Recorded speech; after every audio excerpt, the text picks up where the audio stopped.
victim. Yes. You play the victim. Which I really dislike. One of the things that I don't really wallow in it, but it was some of the huge things that I did, making sure that it was everybody else's fault for my situation. Not even taking responsibility, but making sure that I wasn't to blame for anything. And I blamed everybody else because they were better off than I was. They always, I work harder. They have more. There's a story in the Bible about the guys with the owner of the farm. He sent the people into the wineries and things like that. And I'll read you the story now if I can find it. But at the end of the day, you in the situation that you find yourself in, that's where you put yourself. Yes. It's not, no one else is putting you in that situation. The choices that you are made led you here. Yes. It's as easy as that. Yeah. But in addiction, we choose to blame everybody else for your situations, or I blame my mom, or I blame my brother, and I blame everything else, and I blame that I was, I never came first in school, and blah blah blah. And I'm a weakling, and all that kind of stuff. So I'm going to read you some stuff and telling Joyce also. But playing the victim, how the victim mentality is hindering your sobriety. Okay? Do you often feel hopeless, like you failed so many times that it's not even worth trying anymore? Do you frequently dwell on the mistakes you've made and all the relationships that you've lost? Made you feel like your life will never be meaningful, so there's no use to trying to be anything or to do anything. If thoughts like these are controlling your life, you may be using self-victimization to cope with issues you feel unable to manage. The victim mentality can display itself in various ways. People who play the role of victim believe everything that happens to them is completely out of their control, therefore it's never their responsibility. They blame others when bad things happen to them, and they have an extremely negative outlook on life. They resist to help and respond to any advice or assistance with reasons why it won't work, and experience to why the problem is unsolvable. If I go through life with the unsolvable, what in your life is unsolvable at this moment? A lot of times we look at the things we have to face and things like that, and we never look back on the things that we've accomplished. That's one of the things like victim's duty, the mentality of it. It makes you see that everything in your life is so difficult to get or to have. And there's nothing you can do about it to get it. But give yourselves some credit to see where you've come from and where you've been plucked out of. You've come a long way. You know, I've also read somewhere that God gives his hardest lessons to his strongest soldiers. Yes. You know? Not everybody can go through addiction and come out the other side, boys and girls. That's the truth. A lot of people end up dying. A lot of people end up taking their lives, which is one of the main things in addiction is you become so worthless or hopeless that you want to take your own life. And I can guarantee if I ask, I'm not going to, how many people in this room have tried to take their own life? I guarantee you 90% of you have. But there's always something that stopped you from doing it. I know in my life, I know. But you've come through that. And people look at addiction as this weak thing. You know, not a lot of people have the strength to go through an addiction. But look, there are some people that are smart enough not to go through it. I'm not saying they're weak. I'm just saying that they should be, in some sense, be tough. Mentally. Yes, you couldn't handle problems at that stage in your life, and you couldn't handle a lot of things, so you took a different route, you know, shortcuts. It's all about shortcuts in addiction also sometimes. How do you get to matric? Started grade 1. How do you get to grade 5? Last grade 4. Like easy way. You know what I mean? If you don't become a doctor in your first year, you can't rush it because there's a lot of stuff to learn. We always look for instant gratification when it comes to these kind of things. We want to be something immediately. But there's a process to everything. You know, and God prepares you to take the next step. You can't be a doctor without going to study for 7 or 8 years. It's a preparation time. You can't go out there if you've not done this properly. I say this a lot, but if you guys don't take this time to really focus on how you need to change your life and what you really need in your life, things out there will be much more harder than you think. A lot of people say the real thing starts out there, but it starts here. Yes, you are protected from a lot of things. You don't have to pay rent. Not worry about people coming to fetch your car. Not worry about electricity. Maybe there's no husband or wife moaning in your ear. You're protected from a lot of things. But there are situations that you find yourself in here that more or less the same, put you under stress or pressure, and we know that a seed only grows under pressure. Only grows in circumstances. Only grows out of your comfort zone. And a lot of you are out of your comfort zone. I mean, a lot of you have been into rehabs a lot of time. And there's a big difference between following rules and internal change. I, for one, can follow rules.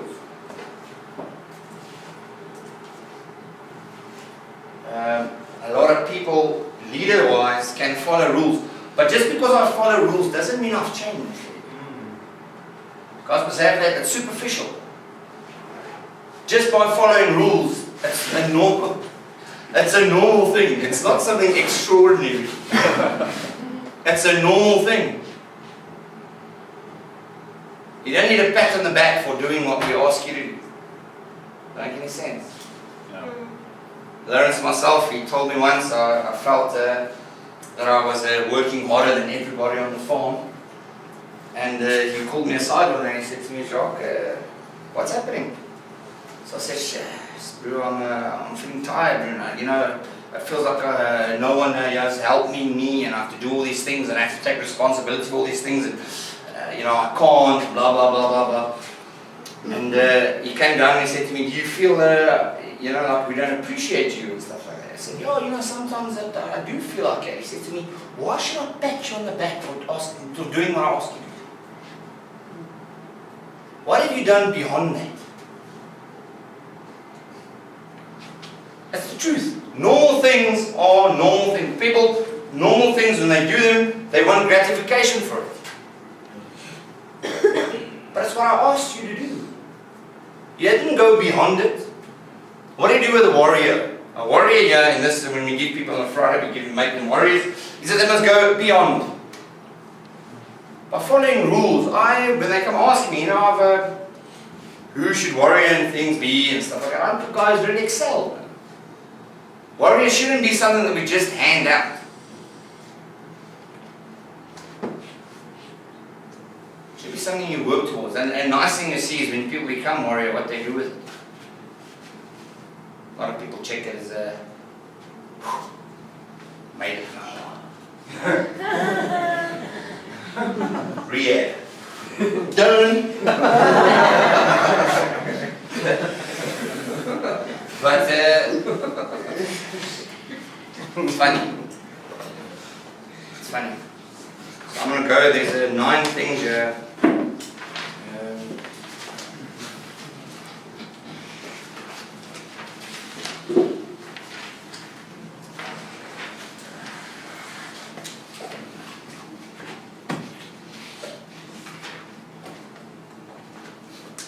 Playing the victim actually has a number of juicy perks. These rewards make it very difficult to break out of such mindsets, but it's why most victims seem to be so emotionally invested in pertaining them this type of toxic behavior. Some of the perks include the following: not having to take responsibility for everything. for anything. Why do you think these days it's so difficult for people to take responsibility? It's difficult. Yeah, why? Afraid of the outcome. Afraid of the outcome. I like that answer. Yeah. Similar. Fear that it will fail. You're accountable. Don't know. We invented a light bulb, Thomas Edison. Eh? Yeah. Okay. So Thomas Edison said in this quote that I read, he said he made like I think it was between 3,000 and 5,000 attempts to make this light bulb. Imagine he gave up on number 10.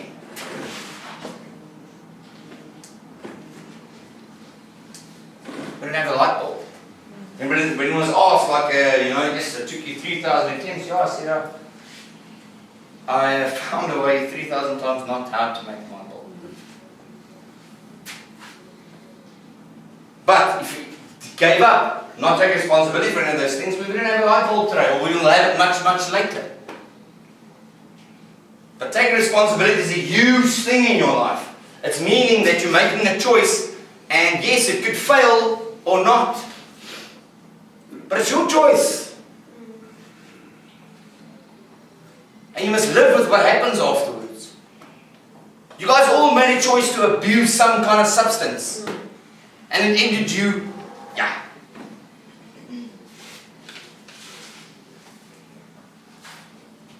That was your choice. So you can't be angry or upset with the consequences that thing came with. And who, really, when you were sucking on a lollipop or whatever, did you really think that things were going to be okay? You were in denial about it. Yeah, not today. Goody.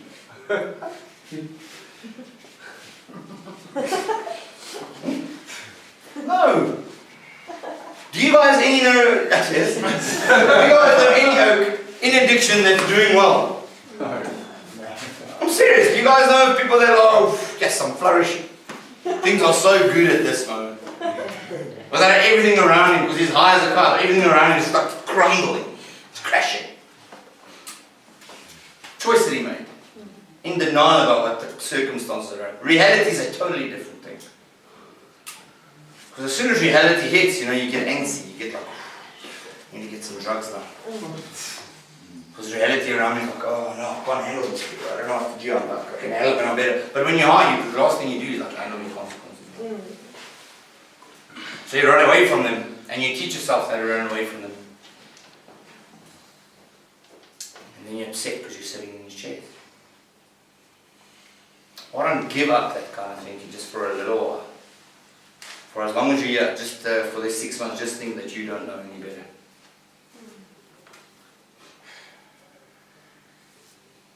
Yeah. Okay.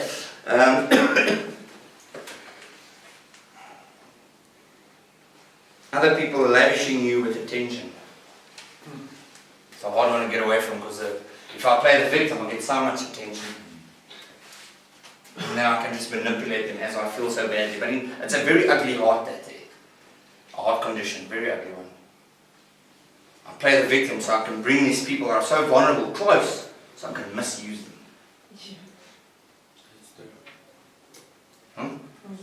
Yeah. How many times I've done it? Plenty of times. I've had my fair share of manipulating everything.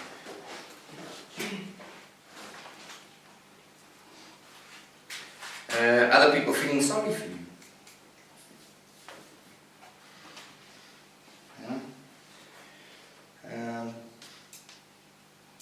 Other people are less likely to criticize you or upset you. Oh, don't chat, don't have that hard talk with him now. Look at what state he's in. Or we'll have a chat with him tomorrow. And so you just avoid it all the time. And as soon as you're under pressure, guess what you do? You just use that little victim stance as a tool just to get rid of the situation, because it makes you feel not like that. Then also you have the right to complain. If you're jealous and envious about other people, you have the right to complain. People don't want to give that up, because they think their opinions matter much more than anybody else's. There's a lot of things with opinions. Just because you have one doesn't make you right, doesn't make you wrong. It just means that you have one. Your opinion is no more true than mine. The fact is that you are in rehab and you did abuse some kind of substance. And you need to change your life and you're thinking, bottom line. That's what we stand up here and do all the time. Try to make you see that you need to change your life. But if you don't see it, yes, you scope and scope and scope and.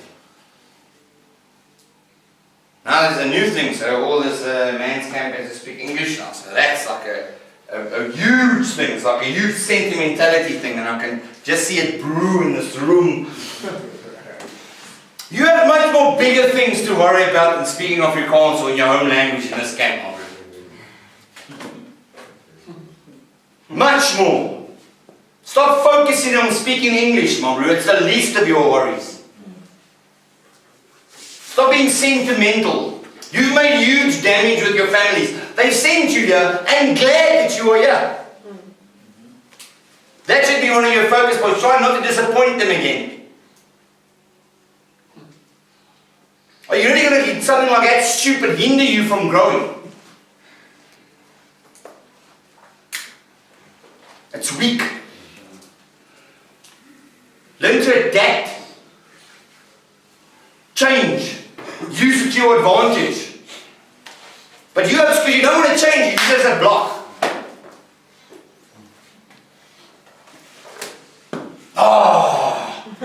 Kost Zulu.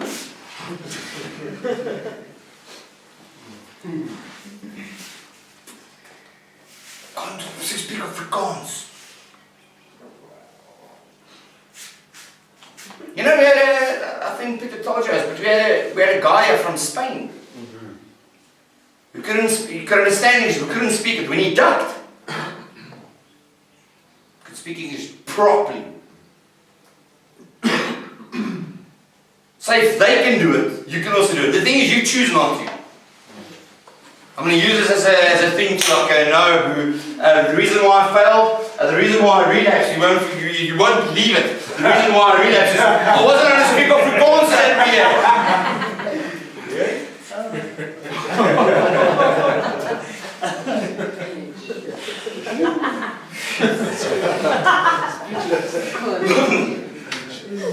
But you laugh, but it's the truth. What is the first thing you'll blame when you relapse? This rehab. Not you climbing in the car, driving to the drug dealer, giving him money, taking the drugs, and the rehab's fault. Jacques' fault. For sure. For sure. There's a much more usual thing to worry about, Charlie. You have to change your life, which should be your main focus. If it's done in flipping whatever language.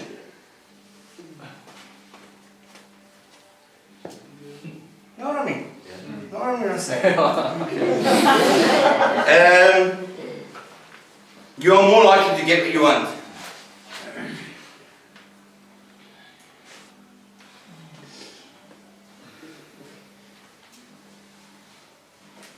You're fine. Am I right? Music and office.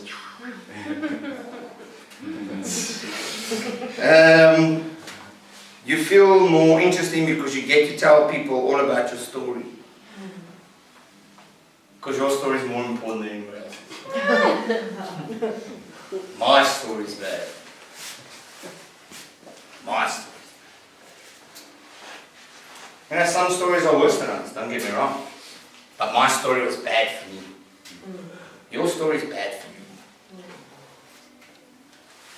Not me as bad as other people, but still end up in the same place, you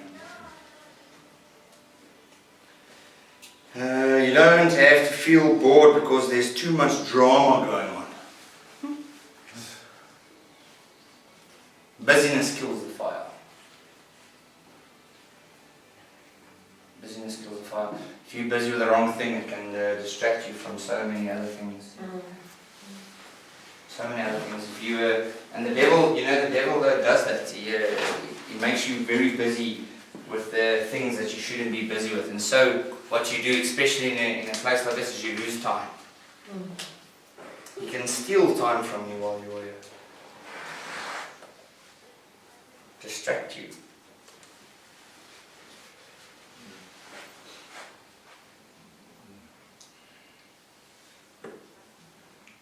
I don't know what to say. But if the enemy knows you, right? He knows what you like, what you dislike. He knows what the kind of things you are looking for.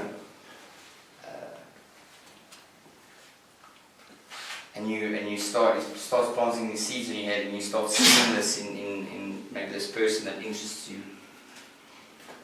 And it grows and it grows and it grows. But the devil doesn't come and if you're looking for a certain kind of woman, he knows exactly what you look like. And guess what? When you leave here, oh man, when you leave here, funny enough, the first thing that catches your eye is, it's exactly what I was looking for. Thank you, God.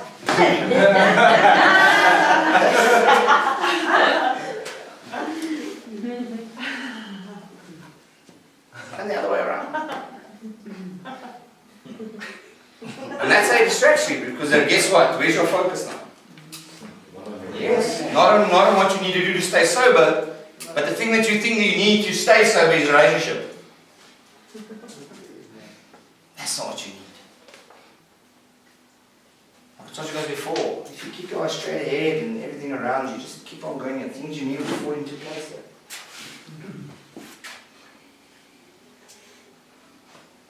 So stay focused on really what you want while you are here. And all you want to recover, and most of you, do want to do that, and most of you have the courage and things to do these kind of things, but you battle to get it all together, but don't lose focus of why you're here.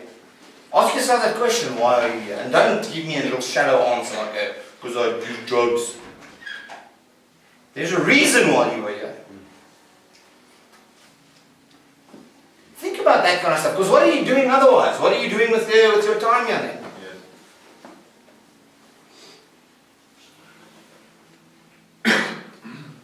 If you're focusing on restoring relationships and stuff in your life, or you don't want to go back to some certain things in your life, or whatever, then your focus should show that this is where my focus is. My focus is to recover. My focus is, first of all, you must build a relationship with God, and then all the other things will come. But your main focus, although that kind of happens automatically, which is nice if you allow it. But you must be driven by something here. Then, if you're demotivated every day, then it will be flipping hell on earth for you to be in rehab. Because you feel empty and lost and all kinds of stuff, and you have nothing to work toward. All that you're waiting is the time to go over. Because you're focusing on going home. If my focus is on going home, what do I learn in between? Absolutely nothing, Drew. Because every time I have a time to myself or something like this, or a class, all I think about is, this is bull. I do take responsibility. I do. And your thoughts are all out there, and you miss the whole point of what's going on here. So just find out what you should focus on. I mean, think about it. You guys have the time to think about stuff here.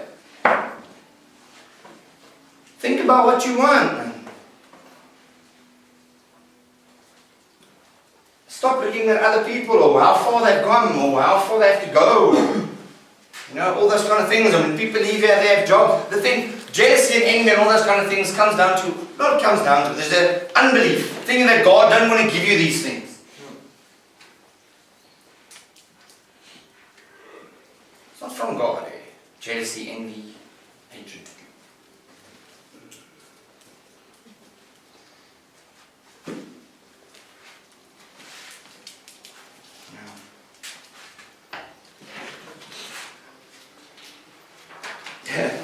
There's some signs of the victim mentality. You're constantly blaming other people or situations for feeling miserable.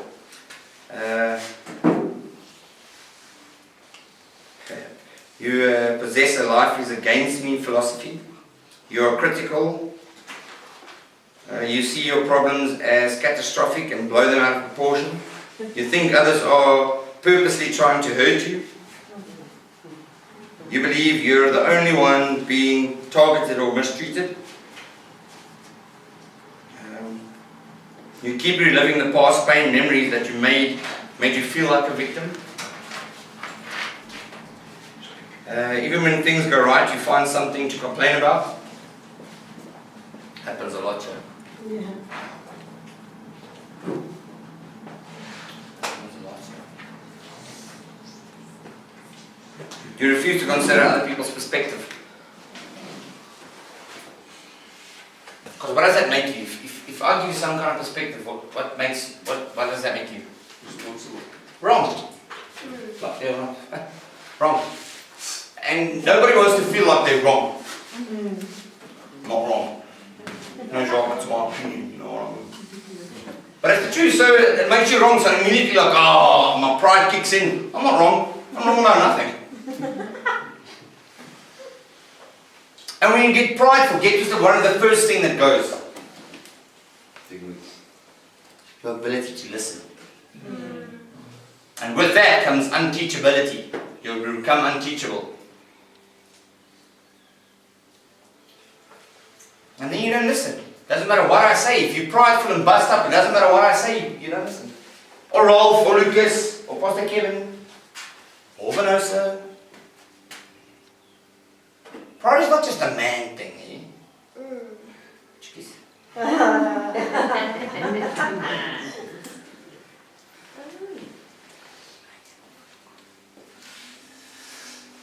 Okay, you feel attacked when you're given constructive criticism. Massive one.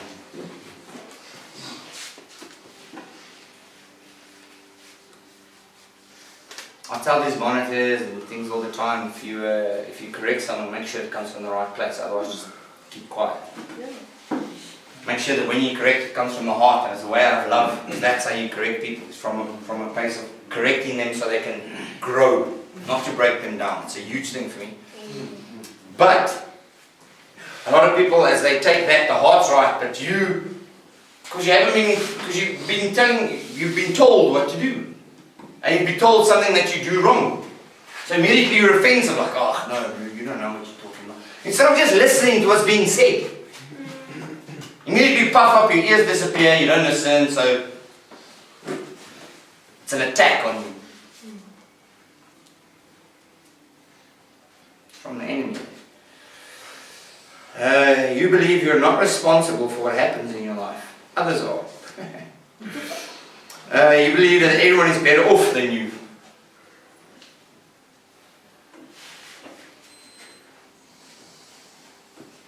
You seem to enjoy feeling sorry for yourself. You attack people like you, who complain, blame, and feel victimized by life. You attack them.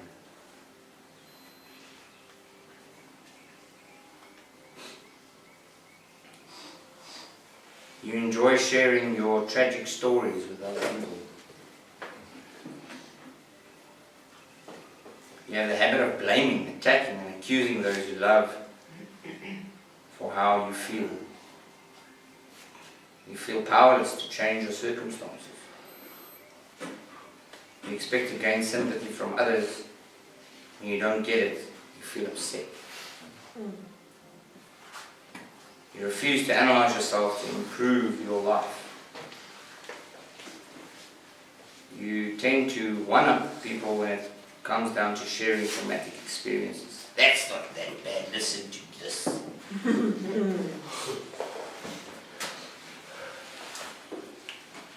You're constantly putting yourself down. You know, I told someone yesterday, and it's relative to everybody, that you must be kind to yourself while you are young. Doesn't matter how much I correct you or anybody else. No one can be as hard as you can on yourself. Think kind things about yourself. Not unrealistic things. But be kind to yourself. You've gone through a lot. You've been through a lot. See yourself as that. Love yourself. If you speak to yourself, speak of a place from love. Now, condemnation and conviction are two totally different things.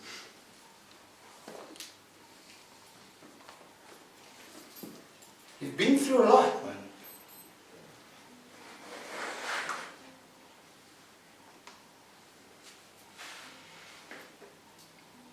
Help yourself to become better.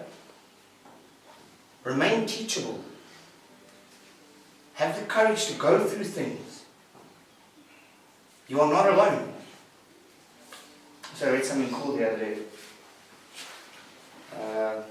Abednego, Meshach, and well, the other in the Bible, they were sitting in the, they were thrown in the fire, and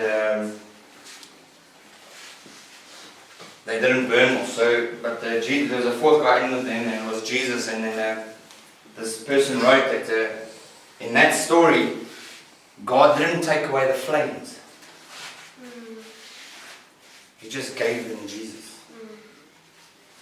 So even though you feel like your life's on fire and things now, Jesus is with you all the time. It makes you stronger, makes you wiser. Experience counts.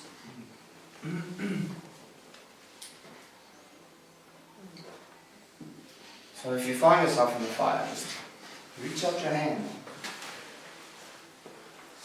Ask for help. You deserve it.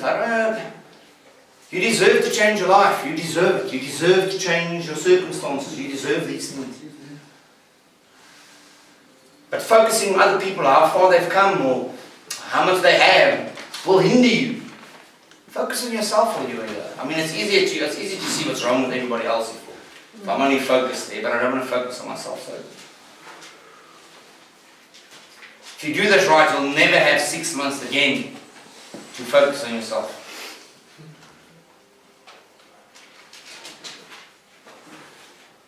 As you can, yeah. You'll be busy with all kinds of other things.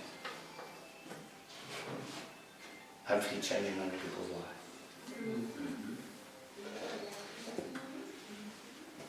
Okay, pray for that. Father God, thank you, Lord, for everything that you do for us. I pray that you give us the eyes to see how much you've blessed us and how much you want to do for us. I pray that we look for you in every situation. I pray that you speak to us in ways that we understand individually. I pray that you give us the eyes to see your miraculous hand in our lives. Please guide us and lead us in your ways. Make us wise. Make us grateful for who you are in our lives. And take number one position in our lives as God. I pray this in Jesus' name. Amen.